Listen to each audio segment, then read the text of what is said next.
Swaraj collection Dhalgaon म्हणजे पारंपरिक ते मॉडर्न वस्त्र थेट मिल मधून पुरवठा करणारं वस्त्रदालन. स्वराज कलेक्शन मध्ये सुरू आहे लग्न बस्ता महोत्सव. इथे काढा आपल्या लाडक्या मुलामुलींचा लग्न बस्ता, तोही आपल्या बजेटमध्ये सर्वात सस्ता. यामध्ये आपल्याला पारंपरिक मॉडर्न साड्या यासह इथेनिक वेअर्स आणि आहेरासाठी भरपूर साड्या भरपूर स्टॉक मध्ये उपलब्ध आहे.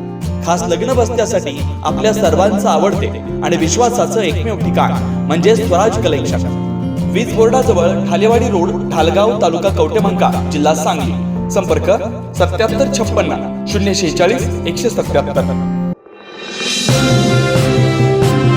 स्वराज मराठीमध्ये आपलं स्वागत आहे. सर्वसामान्यांचा आवाज, निर्भीड, बेधडक. स्वराज मराठी.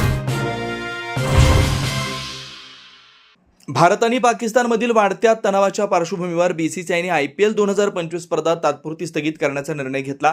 आधी फायनल सामना 25 मे रोजी खेळवण्याचं नियोजन होतं, मात्र मिळालेल्या माहितीनुसार फायनल सामना आता 30 मे रोजी खेळवला जाऊ शकतो.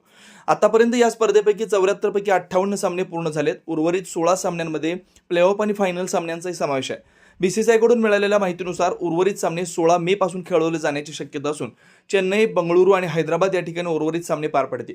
बीसीसीआयची तयारी आणि नवीन वेळापत्रक. बीसीसीआयच्या एका वरिष्ठ अधिकाऱ्याने सांगितलं की स्पर्धा 1 आठवड्यासाठी स्थगित झाल्यामुळे फायनल सामना 25 ऐवजी 30 मे रोजी खेळवण्यात येईल.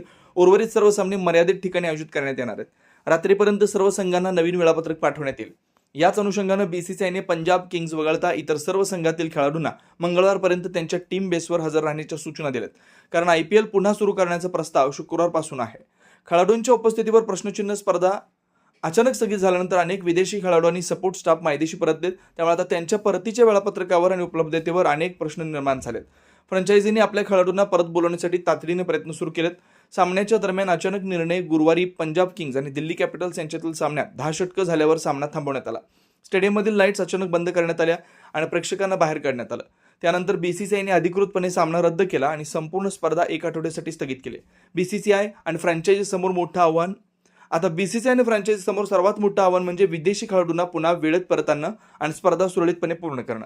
वाढता राजकीय तणाव आणि खेळाडूंच्या हालचालींवरील निर्बंध पाहता पुढील काही दिवस IPLच्या दृष्टीने अत्यंत महत्त्वाचे ठरणार आहेत.